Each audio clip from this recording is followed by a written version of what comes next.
గన్నవరం మండలం బిబ్బిగూడెం సమీపంలో జరిగిన ఘోర రోడ్డు ప్రమాదంలో ఒక లారీ, స్కూటీ, కారును ఢీకొన్న ఘటనలో ముగ్గురు మృతి చెందారు. వివరాల్లోకి వెళితే విజయవాడ, ఏలూరు వెస్ట్ బైపాస్పై గన్నవరం మండలం బిబ్బిగూడెం గ్రామ సమీపంలో ఘోర రోడ్డు ప్రమాదం చోటు చేసుకుంది. ఒక లారీ, స్కూటీ, కారును ఢీకొన్న ఘటనలో ముగ్గురు మృతి చెందారు. విజయవాడ నుంచి ఏలూరు వైపు వెళ్తుండగా ఈ ప్రమాదం జరిగినట్లు సమాచారం.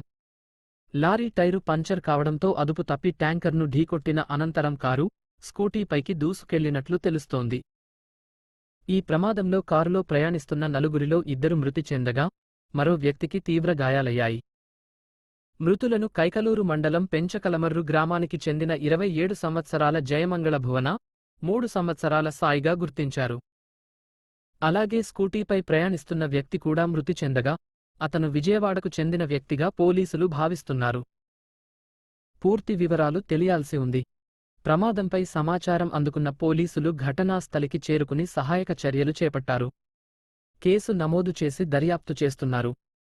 రహదారిపై చెల్లాచెదురుగా పడిన విడి భాగాలు, కారు, ద్విచక్ర వాహనం, లారీతో పాటు ట్యాంకర్ను కూడా రోడ్ సేఫ్టీ బృందం తొలగించారు.